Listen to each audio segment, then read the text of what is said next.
ভারতের সঙ্গে নতজানু পররাষ্ট্রনীতি থেকে অন্তর্বর্তী সরকার সরে এসেছে বলে জানিয়েছেন স্থানীয় সরকার, পল্লী উন্নয়ন এবং সমবায় উপদেষ্টা আসিফ মাহমুদ সজীব ভূঁইয়া।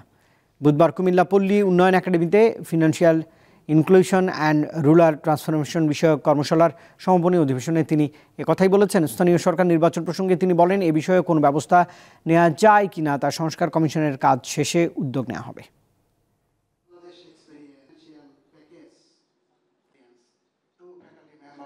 যে ভারতের সাথে এর আগে আমাদের যেই নতজানু পররাষ্ট্রনীতি ছিল সেটা থেকে আমরা অন্তর্বর্তীকালীন সরকার সরে এসেছি এবং আমাদের পরবর্তী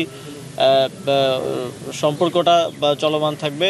এবং অলরেডি স্থানীয় সরকার সংস্কার কমিশনের যিনি প্রধান তিনিও বলেছেন যে স্থানীয় সরকার নির্বাচনটা প্রয়োজন।